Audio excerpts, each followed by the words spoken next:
Hi guys, sorry I'm so late getting the recipe from March's BBC Good Food magazine to you, but I've been dying of the flu and really had no mind at all for editing videos.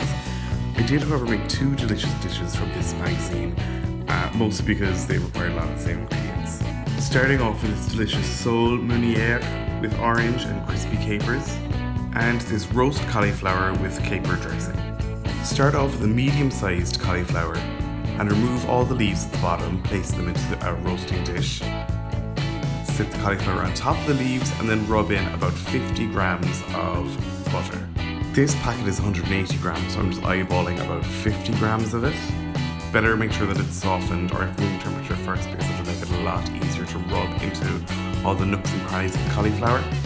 Then season with a pinch of sea salt flakes and set aside until just before cooking. To make the dressing, take a small bowl and add 1 tablespoon of olive oil, 4 tablespoons of capers, the zest of a lemon, followed by the juice of that lemon, and then take a small bunch of parsley and finely chop it so that you get about 2 tablespoons of chopped parsley. Then mix that all up really well and set it aside until the cauliflower comes out of the oven later. To make the sole, the recipe requires 1 blood orange, though I couldn't find any so I'm using this regular orange, and finely grate the zest into a bowl. And to the zest I'm going to add about 50 grams of butter because they'll both be going into the pan later at the same time. Now halve that orange for later before you heat up a large frying pan over a medium-high heat and add a tablespoon of olive oil. Once that's nice and hot, go in with about 2 tablespoons of capers and fry until they're puffed up and crispy, which should take about 2 minutes.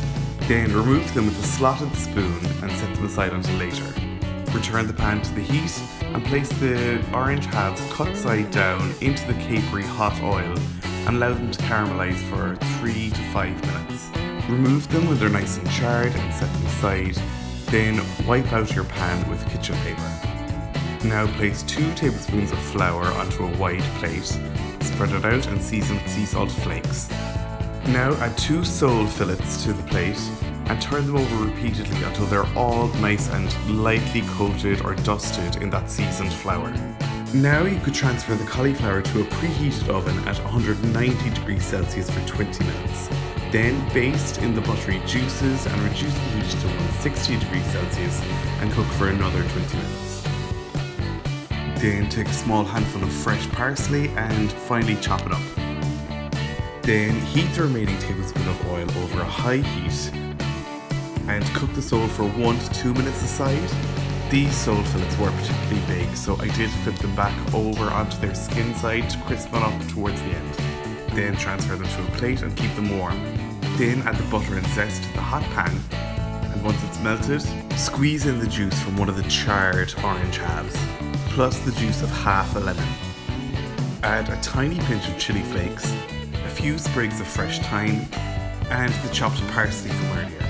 Turn the heat down to low and mix everything up together. Mix in the juice from the remaining orange half if you think the sauce is getting a little bit too syrupy.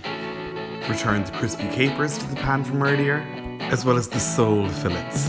And now you can baste the sole a little bit with the juices from the pan. Then just plate up.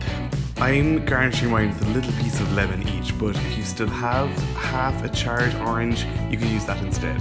And I'm also serving mine with some sautéed cavolo nero because it's mild and fresh and it goes really well with the sole.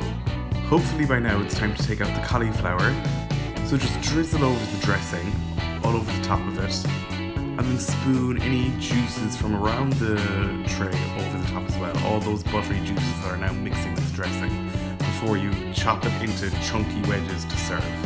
Thanks a million for watching guys, I hope you liked these recipes, and if you did, be sure to try them yourself at home and let me know how you got on social media. You'll find all the links to my social media accounts in the description below.